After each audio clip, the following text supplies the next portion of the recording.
ഓണത്തിന് ഒരു പ്രത്യേക അലവൻസ് വേറെ ഒരു സംസ്ഥാനവും കൊടുക്കുന്നില്ല.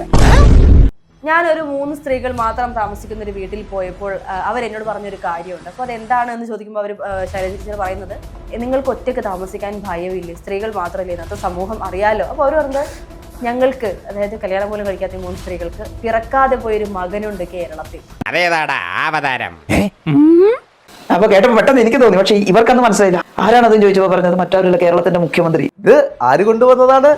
ഞങ്ങൾ കമ്മ്യൂണിസ്റ്റ് പാർട്ടിക്കാർ മാത്രം കൊണ്ടുവന്നതാണ്. ഞങ്ങൾ UPA സർക്കാരിനോട് ഫൈറ്റ് ചെയ്ത് കേരളത്തിലേക്ക് കൊണ്ടുവന്ന പദ്ധതിയാണ് എന്നാണ് ശൈലജ ടീച്ചർ പറയുന്നത്.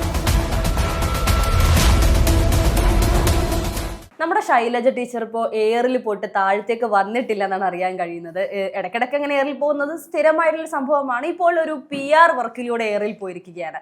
CPM എല്ലാ നേതാക്കന്മാരും ഇത്തരത്തിൽ PR-മായി ബന്ധപ്പെട്ട് എയറിൽ പോകുന്നു. ഇപ്പോൾ സ്ഥിരം കാഴ്ചയായിരിക്കുകയാണ്. MA ബേബി പോയി തിരിച്ചു വന്നു, പിന്നീട് ഈ പറയുന്ന മണിയാശാൻ ഒന്ന് പോയി തിരിച്ചു വന്നു, ഒരുപാട് നേതാക്കന്മാർ, സജി ചെറിയാൻ ഒന്ന് പോയി തിരിച്ചു വന്നു. ഇപ്പോൾ ഏറ്റവും ഒടുവിലായി ശൈലജ ടീച്ചറും പോയിരിക്കുകയാണ്. തിരിച്ചെത്തിയിട്ടില്ലെന്നാണ് അറിയാൻ കഴിയുന്നത്. ഈ അടുത്തെങ്ങാനും വരുമെന്ന് തോന്നുന്നു. എനിക്ക് തോന്നുന്നു തൊഴിലുറപ്പുമായി ബന്ധപ്പെട്ട് ശൈലജ ടീച്ചർ തൊഴിലുറപ്പ് തൊഴിലാളികളുടെ ഇടയിൽ പോയി സംസാരിച്ച കുറച്ച് ഭാഗങ്ങളാണ് ശൈലജ ടീച്ചറെ എയറിൽ കയറ്റിയിരിക്കുന്നത്. അതെ, അപ്പോൾ ഇന്ന് രാവിലെ തൊട്ട് നമ്മൾ നോക്കിക്കഴിഞ്ഞാൽ സോഷ്യൽ മീഡിയയിൽ നിറയെ ട്രോളുകളാണ്, വീഡിയോകളാണ് ഇതുമായി ബന്ധപ്പെട്ട്.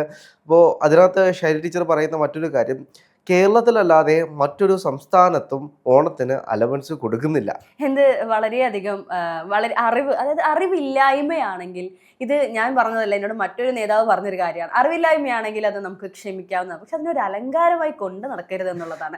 ഇത് തനിക്ക് ഒന്നുമില്ലെങ്കിലും മന്ത്രിയായിരുന്ന വ്യക്തിയല്ലേ, ആരോഗ്യമന്ത്രി ആയിരുന്ന ആളല്ലേ? അല്ല, എനിക്ക് പലപ്പോഴും തോന്നിയിട്ടുള്ള കാര്യമാണ്, ഇവര് ചില കാര്യങ്ങൾ പറഞ്ഞു കഴിഞ്ഞാൽ പിന്നീട് അവർ സമ്മതിക്കത്തില്ല. ഗോവിന്ദ മാഷ് ഇതേ കൂട്ടാണ്. ചില കാര്യങ്ങൾ പറഞ്ഞു കഴിഞ്ഞാൽ പിന്നെ അദ്ദേഹം അങ്ങനെ പറഞ്ഞിട്ടുണ്ട് എന്ന് ഒരിക്കലും സമ്മതിക്കില്ല. ഗോവിന്ദ മാസ്റ്റർ മാത്രമല്ല, നമ്മുടെ വിദ്യാഭ്യാസ മന്ത്രി ശിവൻകുട്ടി അങ്ങനെയാണ്. ലൈവായി നമ്മൾ കണ്ട പലതും അദ്ദേഹം പിന്നീട് നിഷേധിക്കുന്ന ഒരു സാഹചര്യം അല്ല, ഉണ്ടായിരുന്നു. ശൈലജ ടീച്ചർ ഇന്ന് പത്രസമ്മേളനം വിളിച്ചിട്ട് പറഞ്ഞത്, ഞാൻ അങ്ങനെ പറഞ്ഞിട്ടില്ല, ഞാൻ ഉദ്ദേശിച്ചത് അതേ അല്ല, നിങ്ങൾ മാധ്യമങ്ങളാണ് ഇതെല്ലാം സൃഷ്ടിച്ചെടുക്കുന്നത് എന്നാണ്. ഇപ്പോൾ നമ്മളുടെ പേരിലാണ് ഇതിന്റെ എല്ലാ കുറ്റങ്ങളും ഉള്ളത്. അപ്പോൾ പറഞ്ഞതെല്ലാം അവിടെ കിടപ്പുണ്ട്, ആർക്ക് വേണമെങ്കിലും എടുത്ത് വെച്ച് നോക്കിയാൽ മതി. പക്ഷേ ശൈലജ ടീച്ചറിന്റെ കൂടെ തന്നെ എയറിൽ പോയ മറ്റൊരാളും ഉണ്ട്.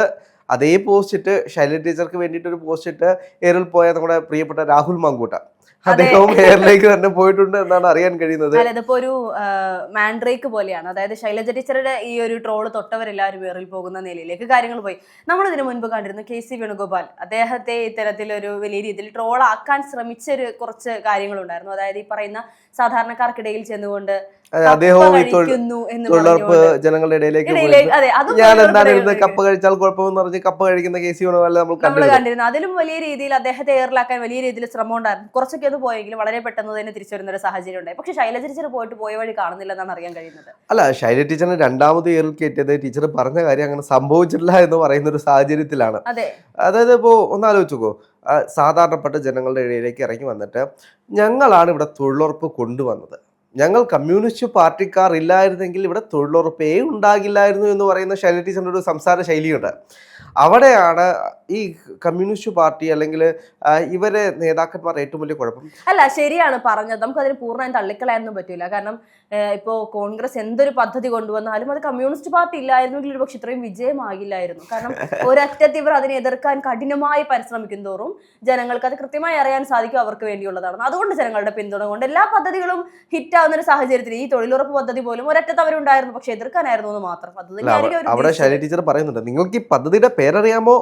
മഹാത്മാഗാന്ധി ദേശീയ തൊഴിലുറപ്പ് പദ്ധതി. ഇത് ആര് കൊണ്ടുവന്നതാണ്? ഞങ്ങൾ കമ്മ്യൂണിസ്റ്റ് പാർട്ടിക്കാർ മാത്രം കൊണ്ടുവന്നതാണ്. ഞങ്ങൾ UPA സർക്കാരിനോട് ഫൈറ്റ് ചെയ്ത് കേരളത്തിലേക്ക് കൊണ്ടുവന്ന പദ്ധതിയാണ് എന്നാണ് ശൈലജ ടീച്ചർ പറയുന്നത്. അപ്പോൾ അതിൻ്റെ പഴയ ചരിത്രങ്ങൾ എടുത്തു വെച്ച് ഇന്ന് ഒരുപാട് ആളുകൾ വീഡിയോ ചെയ്യുന്നുണ്ട്. ഇന്ദിരാഗാന്ധിയുടെ കാലത്ത് തുറക്കമിട്ട പദ്ധതി പിന്നീട് ഓരോ സർക്കാരുകളും മാറി വന്നപ്പോൾ കേരളത്തിലേക്ക് എങ്ങനെയാണ് വന്നത്, കേരളത്തിൽ വന്നപ്പോൾ എതിർത്ത പാർട്ടി ആരായിരുന്നു, ഈ പദ്ധതിയെ തന്നെ പാർലമെന്റിൽ എതിർത്ത പാർട്ടി ആരായിരുന്നു എന്നുള്ള കാര്യങ്ങളൊക്കെ ചരിത്രം അറിയാവുന്ന ആളുകൾ ചരിത്രം സംസാരിക്കുന്നുണ്ട്. അതെ, തീർച്ചയായിട്ടും ഈ പറയുന്ന ശൈലജ ടീച്ചർ ഒന്ന് ചിന്തിച്ചാൽ മതി. അവർ അതവിടെ നിന്ന് പറയുമ്പോൾ അത് കേട്ടുകൊണ്ടിരിക്കുന്ന ലൈവായി കേട്ടുകൊണ്ടിരിക്കുന്ന ആരുണ്ടെങ്കിലും അവരുടെ വിരൽത്തുമ്പിൽ ഈ ഒരു വിവരങ്ങൾ ലഭ്യമാകുമെന്നുള്ളതാണ്. എനിക്ക് തോന്നുന്നു ശൈലജ ടീച്ചർ ആ ഒരു പഴയ കാലത്തൊന്നും ഇങ്ങ് വന്നിട്ടില്ല. അതെ, ഇതിന്റെ എല്ലാം പ്രശ്നം എന്ന് വെച്ച് കഴിഞ്ഞാൽ ഈ പഴയകാല നേതാക്കന്മാർക്ക് ഇപ്പോഴും അവരുടെ വിശ്വാസം എന്ന് പറഞ്ഞു കഴിഞ്ഞാൽ ഏത് വേദിയിൽ ചെന്നിട്ട് വേണമെങ്കിലും എന്തും വിളിച്ചു പറയാമെന്നുള്ള കോൺഫിഡൻസ്, അത് അവിടെ വെച്ച് തീരുമെന്നാണ് അവരുടെ പ്രതീക്ഷ, ആഗ്രഹം. പക്ഷെ നടക്കുന്നില്ല. എന്ത് പറഞ്ഞാലും അത് പിന്നീട് ജനങ്ങൾ ഏറ്റെടുക്കും. അല്ല, ഇന്നത്തെ കാലത്ത് എല്ലാം ഡോക്യുമെന്റുകളാണ്. അതെ, ഇപ്പോ ശൈലജ ടീച്ചർ പോയി പറയുന്ന ഓരോ കാര്യമാണെങ്കിൽ പോലും വീഡിയോയിലൂടെ എല്ലാവരും ഡോക്യുമെന്റ് ചെയ്തുകൊണ്ടിരിക്കുകയാണ്.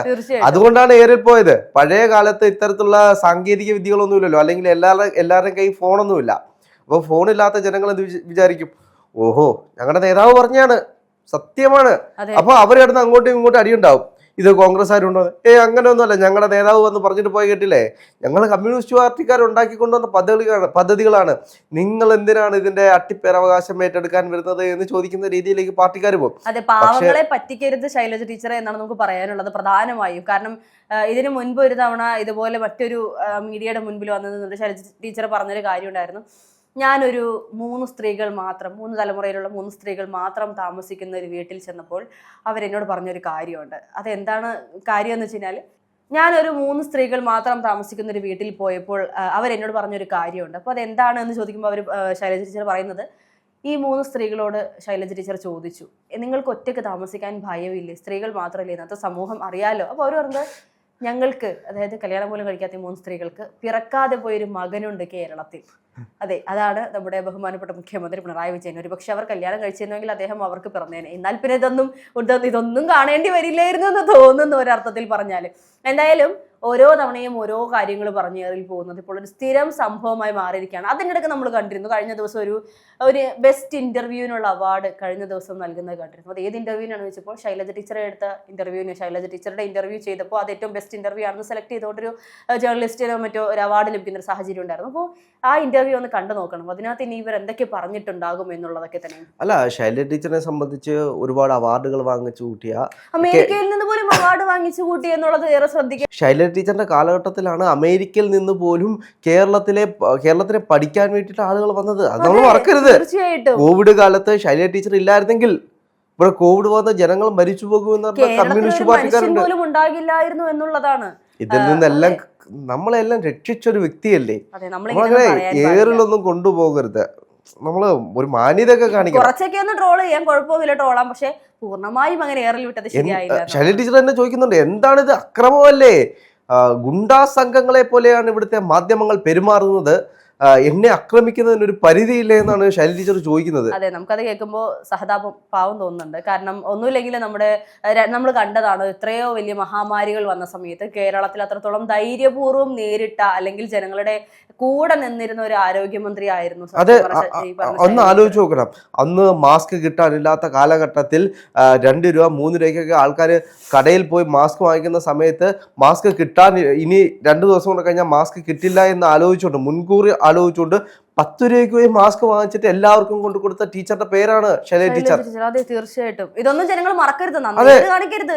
കോവിഡ് ആണെങ്കിലും PP കിറ്റ് ആണെങ്കിലും ഇതൊക്കെ പിറ്റേ ദിവസങ്ങളിൽ ഇനി പൈസ കൂടിയാലോ എന്ന് ആലോചിച്ചുകൊണ്ട് ഇന്നത്തെ ദിവസം വലിയൊരു വിലയ്ക്ക് വാങ്ങിച്ച സർക്കാരിന്റെ ഇതെല്ലാം കൈകാര്യം ചെയ്തത് ശൈലജ ടീച്ചറായിരുന്നു. അതെ, തീർച്ചയായിട്ടും.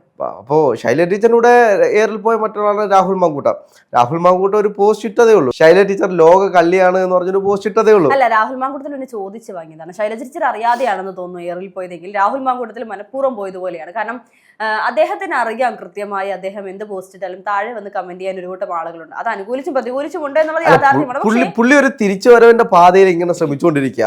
അതെ, ഇനി ഇപ്പോ കഴിഞ്ഞ ദിവസം അടൂർ പ്രകാശിന് ഒരു പോസ്റ്റ് ഇട്ടിട്ടുണ്ടായിരുന്നു. അതായത് അടൂർ പ്രകാശിനെ അനുകൂലിച്ചുകൊണ്ട് ടാർഗറ്റ് ചെയ്യുകയാണ് എന്ന് പറഞ്ഞിട്ട്. അപ്പോ അദ്ദേഹം തിരിച്ചുവരവിനുള്ള വഴി ഒരുക്കിക്കൊണ്ടിരിക്കുകയാണ്. പല വാതിലുകളും മുട്ടുന്നുണ്ടെന്നാണ് അറിയാൻ കഴിയുന്നത്. കാരണം VD സതീശനെ അനുകൂലിച്ചുകൊണ്ട് പോസ്റ്റ് ഇട്ടപ്പോൾ നമ്മൾ ചോദിച്ചിരുന്നു, പുനർജനി പദ്ധതിയുമായി ബന്ധപ്പെട്ട് പോസ്റ്റ് ഇട്ടപ്പോൾ നമ്മൾ ചോദിച്ചിരുന്നു, പുറത്താക്കിയ ആള് തന്നെ തിരിച്ചെടുക്കുമെന്നുള്ള പ്രതീക്ഷയിലാണോ അദ്ദേഹത്തെ കുറിച്ച് ഇങ്ങനെ പുകഴ്ത്തി പോസ്റ്റ് ഇടുന്നത്? ദേ കിടക്കുന്നു കുറച്ച് ദിവസങ്ങൾക്കകം ജയിലിലേക്ക്.